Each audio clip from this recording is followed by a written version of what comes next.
Hello, everyone. Welcome back. I'm Kris. This is the Murder House and Grave of the Outlaw Jesse James History Traveler, episode 214. I clicked that and then I had a glitch. My bad. Click it back again. I've already subscribed to the channel. If you could do that for me, it helps out tremendously. I've already done the Was Jesse James Radicalized at this place? I did that a couple of years ago. I went to that house. I have not seen the murder house and the actual grave. I've seen the original grave. Before we get started, you can donate to the channel through the thanks button, and if you do, you can request a video and your name sponsors that video. All right, let's get into it.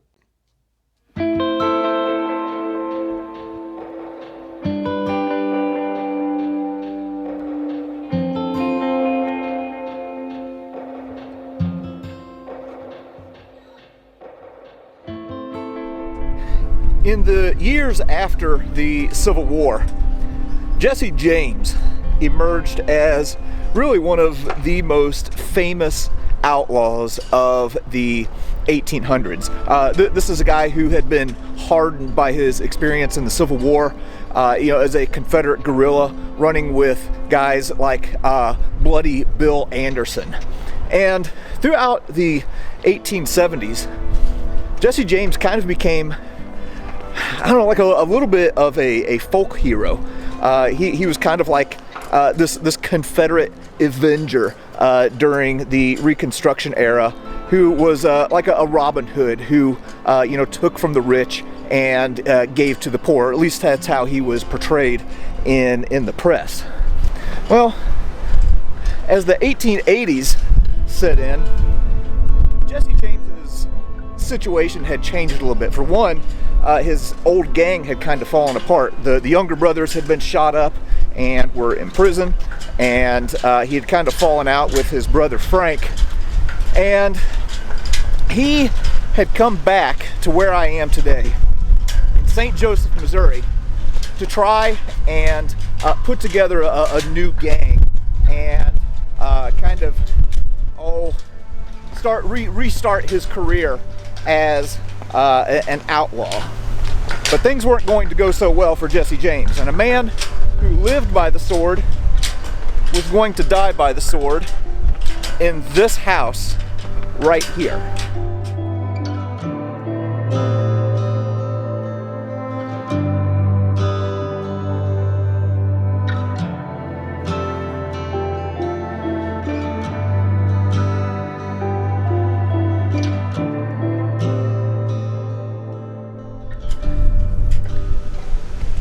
Dadgum. Well, as you can tell, it is windy as heck today here in St. Joseph, Missouri. And as I said, we are here at the home of Jesse James. You can see here on their sign out front, it says where Jesse James was killed. So as I mentioned, Jesse James had kind of moved around as an outlaw. And in the beginning of the 1880s, he and his wife and two children moved back to Missouri and came here to St. Joseph, and were living under an assumed name. And this was probably not the best place to come back to, because the governor of Missouri at the time, a guy by the name of Governor Crittenden, had basically declared war on all outlaws and had put a $10,000 bounty on the head of Jesse James and the outlaws that were in his gang. And as I mentioned, James was trying to kind of like rebuild a gang and kind of resume his career as an outlaw. And there were a couple of guys in his crew that he probably should not have trusted. All right, so we're going to go inside here and take a look at the home where Jesse James was killed. I could be wrong, but I don't think the home, that's the home, but I don't think that's the original location. I think it was moved, but I could be wrong. Same city, maybe? I don't know. All right, making our way up the stairs here to the Jesse James house, and man, this wind is just an absolute beast today. Now, one thing that we should mention about this house, let's see, they got a sign up here. Oh yeah, they actually mentioned what I was going to say. So here it says Jesse James home. Outlaw Jesse James was shot and killed in this house on April 3rd, 1882. It was then at 1318 Lafayette on the hill above Patey House, and was moved here in 1977. So we're going to go in here and take a look around, but just keep in mind that this house has been moved, but it is the original house. So we just got into the house here, and right off the bat they have all kinds of cool artifacts that are tied to Frank and Jesse James in some way. Now, this isn't the exact revolver that was carried by Jesse James, but this is a .36 Colt that is very much like what he would have had. They do have some things that are authentic artifacts that belong to Frank and Jesse, like this rattlesnake necktie that was worn by Frank James. So that's pretty wild. They also have a shaving mug that belonged to Jesse James. These are some shoes that were worn by Frank James. And then over here, now they have a little Smith & Wesson revolver that, now this is not like a replica or one that was like what they would have used. This is the actual revolver that was owned by Frank James. So that is just pretty darn interesting. Okay, so this is a really small house, only 4 rooms here, at least on this level, and I've just moved into the front room. So by 1882, like I said outside, there wasn't much of Jesse James's gang left, so he was kind of trying to rebuild a gang. And 2 guys that were basically on this new crew were Bob and Charlie Ford. They were brothers.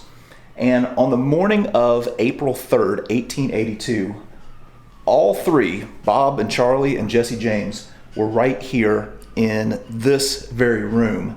And this is where Jesse James was going to experience his final moments. So again, this is the front room where Bob and Charlie Ford and Jesse James were planning another robbery. And as I had mentioned before, Governor Crittenden had actually secretly met with Bob Ford and had arranged for Bob Ford to either turn Jesse James in or kill him for a reward. The problem was the brothers were afraid of Jesse James because he was always armed. Well, on the morning of April 3rd, he had taken off his jacket, and he had also taken off his gun belt so he didn't alert the neighbors. And as they were sitting here in this room, Jesse James happened to look up at this piece of framed needlework that was either off kilter. I've also heard that there was dust that he was going to clean off of it. And he stood up on a chair to fix it. And from this spot, Bob and Charlie Ford stood up and pointed their guns at him. And Bob Ford is the one who actually pulled the trigger and shot Jesse James in the back of the head. He, of course, was immediately killed. There was kind of a legend there for a while that this was the bullet hole, and over a period of years, people picked at it and took souvenirs. That was probably just a coincidence. The bullet likely didn't exit his skull. But something else that's interesting is if you look right here on the floor, you notice there's a bunch of pieces of the floorboard that look to have been carved out. Well, that was where there were some blood stains from Jesse James. And then over the years, souvenir hunters, hacked out pieces of the floor to take home for themselves. But pretty crazy to be standing right here in this very spot where on April 3rd, 1882, one of the most famous outlaws of all time was killed by Bob Ford.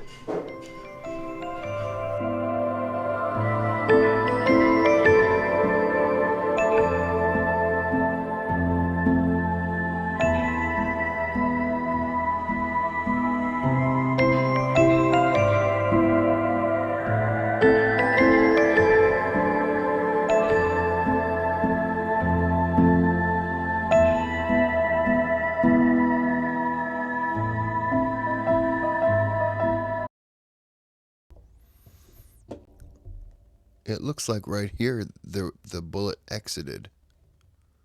So it's very possible that that was an exit or a hole in the wall.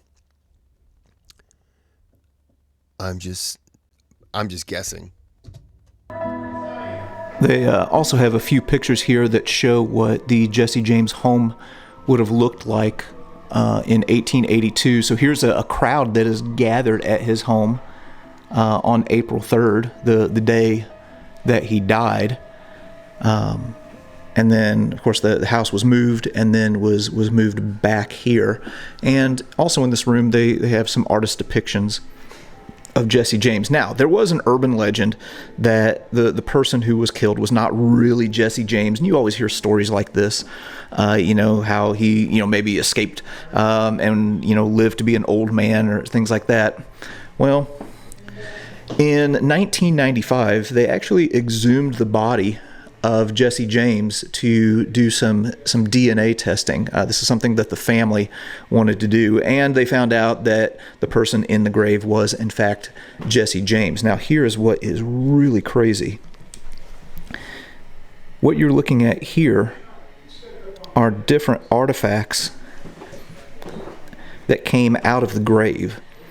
So here is broken glass from the coffin viewing glass. They also have wood fragments from the coffin of Jesse James, and also the coffin handles, which is just absolutely crazy. But something else, I mentioned that Jesse James was a Confederate guerrilla with like bloody Bill Anderson. Well, he had been shot a couple of times during the Civil War,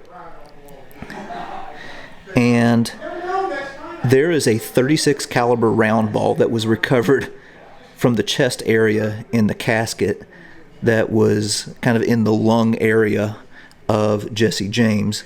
And then they also have this tie pin that you can see in his funeral photo.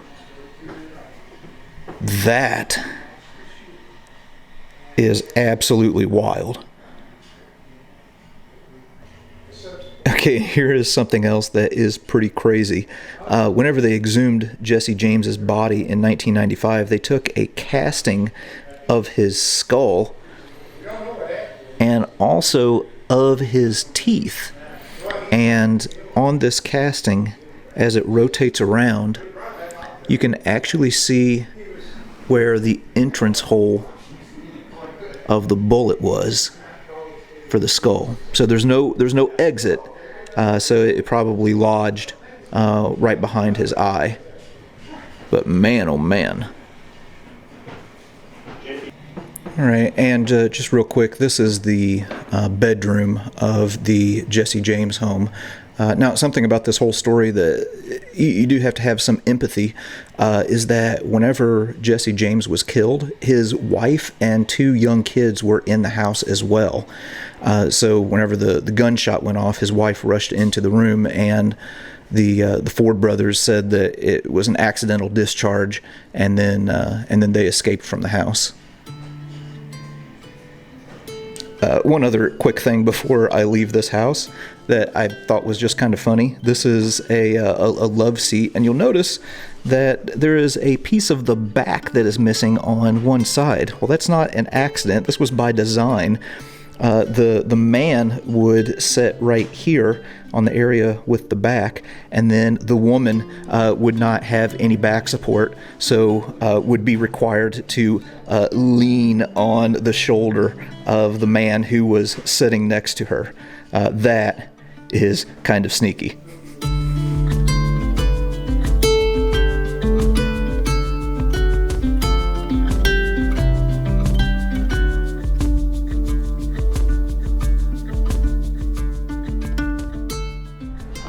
Okay, that was pretty wild to actually be standing in the very spot where one of the most famous outlaws of all time was murdered by Bob Ford.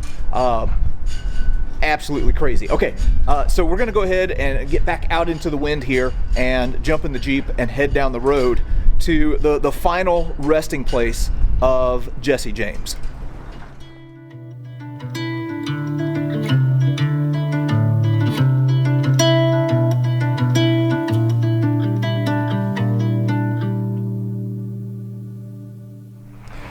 Now, after the death of Jesse James, his wife and kids were pretty much left destitute. This guy who had robbed so many trains and banks and everything really had no money to his name. So his wife ended up having to sell off almost all of their belongings and a lot of his stuff in order to make ends meet for her and the kids. And photographers were selling pictures of Jesse James's corpse as souvenirs. And as we mentioned in a previous video, he was originally buried out on the old home place, but was later exhumed and moved out to this location right here at Mount Olivet Cemetery in Kearney. I'm out here looking for Jesse James's grave and happened to come across this one for Richard Sims Jr., who was a veteran of the Revolutionary War, and then I guess came out to Missouri and passed away in 1850. Wasn't expecting to find a Revolutionary War veteran's grave, but that is pretty cool.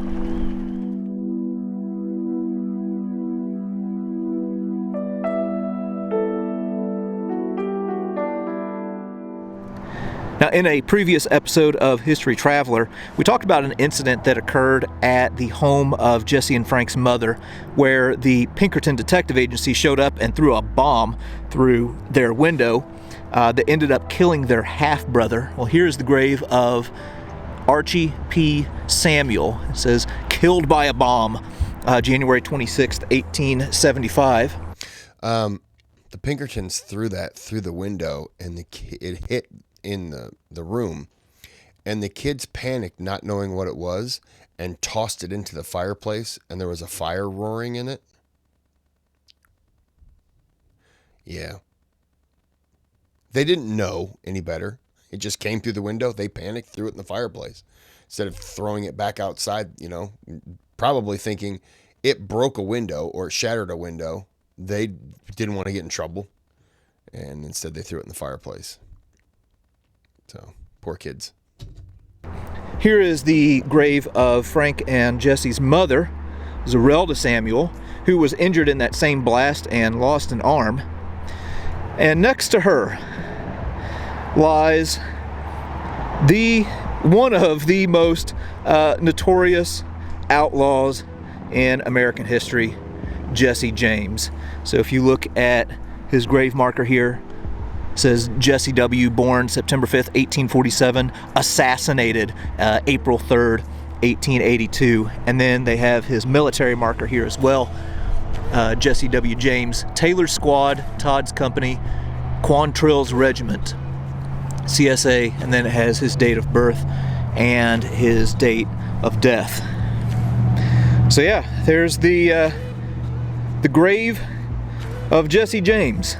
Want to be careful that we're not, celebrating Jesse James. I know that he was kind of celebrated by people, some people during his time, but this was a guy who was a brutal man and committed some really terrible atrocities. But anyway, here's the grave of Jesse James. All right, got one more that we're going to go take a look at here.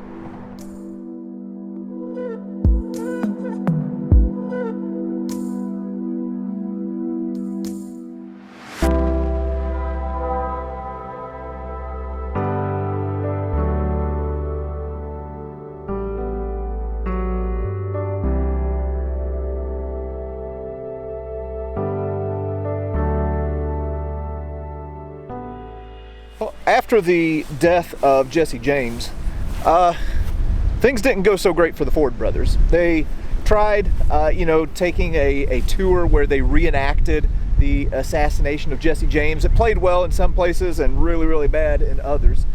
Charlie ended up committing suicide a couple of years after by shooting himself in the chest. And Robert Ford tried to earn a living like posing for pictures and branding himself as the man who killed Jesse James. Turned out people weren't too fond of the fact that he had basically shot a guy in cowardice in the back of the head. So he ended up moving west and was in Creede, Colorado, where he had set up a saloon. And a guy by the name of Ed O'Malley walked in one day and had a double-barrel shotgun, walked up to Ford and said, "Hello, Bob," and then unloaded both barrels on him and killed Robert Ford. And he is buried right here in Richmond, Missouri. All right, well, here is the final resting place of the man who shot Jesse James. And dang, that is a pretty simple headstone. And then down here you can see it says Bob Ford, born December 8th, 1841, died June 8th, 1892. The man who shot Jesse James. Huh.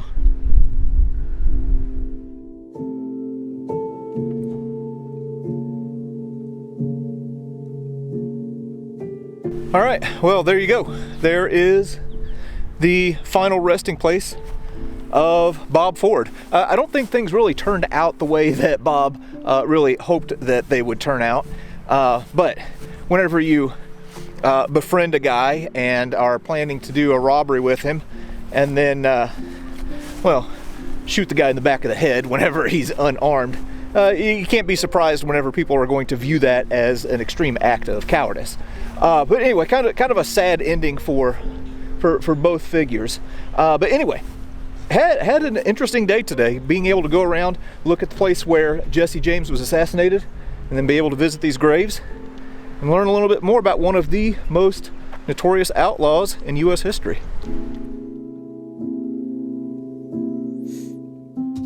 If you ever get a chance to see the movie, it stars Brad Pitt. It is the assassination of Jesse James by that coward Robert Ford. That's a great movie. And when I went and visited the boyhood home where he was originally buried, where the bomb came through the window and the kids threw it in the fireplace, they said, Brad Pitt's from Missouri. They said that was the closest reenactment that they think anyone has ever done in terms of playing Jesse James, because he was so bipolar in a way, very hot and cold. He could be laughing with you and everything one minute, and then all of a sudden just go into a mood, and you would think, oh, we were just having fun, and now I think he's going to kill me. He was just very hot and cold.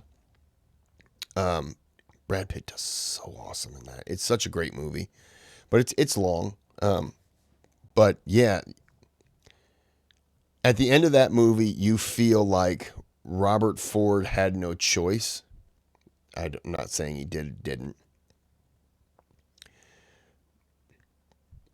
But you also realize that he did it for the money that he was never paid. So he went to go make money because he was promised money by the governor, who then, I don't need to pay you.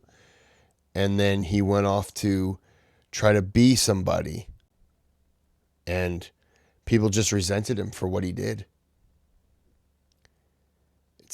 he's an interesting figure in history.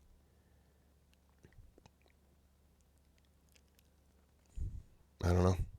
All right, well, I'm going to end it there. Hope you enjoyed. And until next time, have a good day, have a good night.